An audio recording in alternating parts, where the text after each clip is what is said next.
Hey guys, how are you doing? And in this episode, we are going to see how to enable Apple Watch fully charged notification in your iPhone. If you're new to iPhone and Apple Watch, then you can enable it by following the steps that I'm going to suggest in this episode. And if you were using it for quite some time and you have got this notification earlier and recent days you're not getting this notification and you have to check your Apple Watch that is connected to the charger every time to make sure that it is charged or not. So before starting with the steps on how to enable the Apple Watch battery fully charged notification, there are some compatibility requirements. Apple introduced this feature with watchOS 7 and above running Apple Watch models, which is Apple Watch Series 3 and above models, and you need to run the watchOS 7 or higher version. And if you're using iPhone, Apple have introduced this feature with the iOS 14 actually. So make sure that your iPhone is running iOS 14 minimum or higher versions in order to make it work.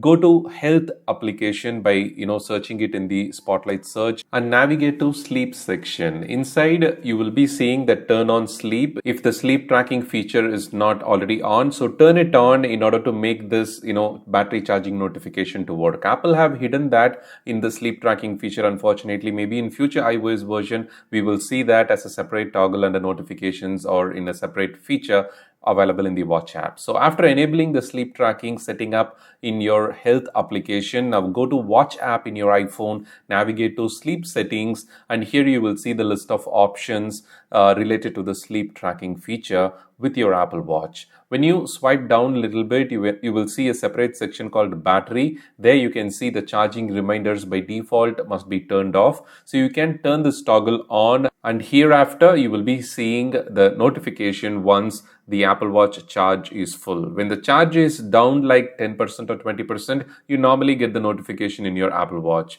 But when it is full, you will be notified in your iPhone, and then you can disconnect your Apple Watch from the charger and continue using it for the rest of the day or for the next couple of days. An additional tip, if you're new to iPhone, within the health app, you can configure the low heart rate and high heart rate settings. I'll leave a link to some of the useful Apple Watch related videos that I have done earlier in the description, and I'll pin that in the first comment as well. If you need it, you can refer those videos as well to use your Apple Watch more productively. Thank you so much for watching, and don't forget to subscribe to our channel for more iPhone, iPad, Apple Watch related tips and tricks. Thank you and have a wonderful day.